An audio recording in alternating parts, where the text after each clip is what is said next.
Hi friends, welcome. ഇന്ന് നമ്മൾ എളുപ്പത്തിലൊരു ചട്നി ആട്ടോ തയ്യാറാക്കുന്നത്. ഇഡ്ഡലി ദോശയുടെ കൂടെയൊക്കെ കഴിക്കാൻ നല്ല രുചിയാണ് കേട്ടോ ഈ ഒരു ചട്നിക്ക്. മാത്രമല്ല വളരെ സിമ്പിളാണ്, പെട്ടെന്ന് നമുക്ക് ഉണ്ടാക്കിയെടുക്കാൻ പറ്റും.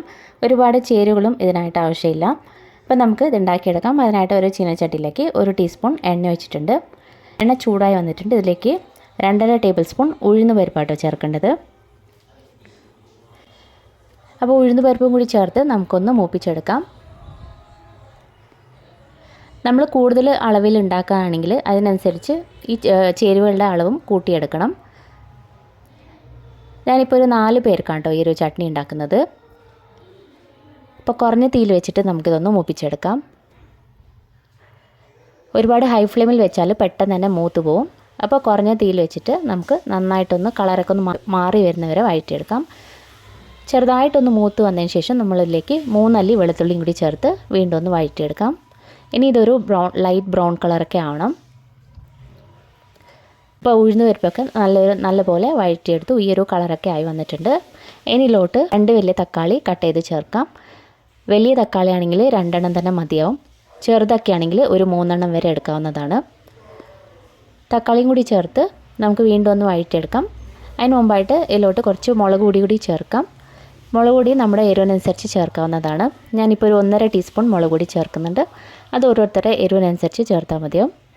കൂടെ തന്നെ ആവശ്യത്തിന് ഉപ്പും കൂടി ചേർത്ത് നന്നായിട്ടൊന്ന് വഴറ്റിയെടുക്കാം. തക്കാളി നല്ല സോഫ്റ്റായി വരുന്നത് വരെ വഴറ്റിയെടുക്കാം.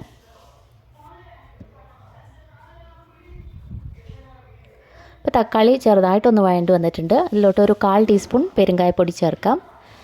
ഇതോടൊപ്പം തന്നെ ചെറിയൊരു കഷ്ണം ശർക്കരയും കൂടി ചേർത്ത് കൊടുക്കാം. നല്ലൊരു ടേസ്റ്റ് ആയിരിക്കും ശർക്കര കൂടി ചേർത്താൽ. ഒരുപാടൊന്നും ചേർക്കരുത്, വളരെ ചെറിയൊരു പീസ് മാത്രം ചേർത്ത് കൊടുത്താൽ മതി. വീണ്ടും ഒന്ന് വഴറ്റിയെടുക്കാം.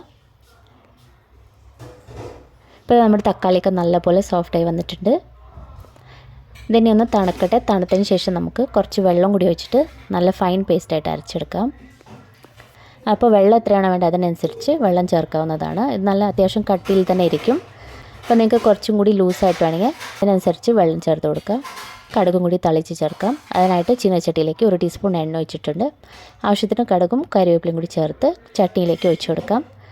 നന്നായിട്ടൊന്ന് മിക്സ് ചെയ്ത് കൊടുക്കാം. കണ്ടില്ല, അത്യാവശ്യം നല്ല കട്ടിയിൽ തന്നെയാണ് ഉള്ളത്. നിങ്ങൾക്ക് കുറച്ചും കൂടി ലൂസായിട്ട് വേണമെങ്കിൽ അതിനനുസരിച്ച് വെള്ളം ചേർത്ത് ലൂസാക്കി എടുക്കാവുന്നതാണ്. ഇപ്പോൾ നല്ല ടേസ്റ്റ് ആയിട്ടുള്ള ഒരു ചട്നിയാണ്. ഇഡ്ഡലി ദോശയ്ക്കൊക്കെ നല്ലൊരു കോമ്പിനേഷൻ ആയിരിക്കും. അപ്പോൾ ഇതൊന്ന് ട്രൈ ചെയ്ത് നോക്കിയാൽ വീഡിയോ ഇഷ്ടപ്പെട്ടാൽ ലൈക്ക് ചെയ്യാനും സബ്സ്ക്രൈബ് ചെയ്യാനും മറക്കരുത്.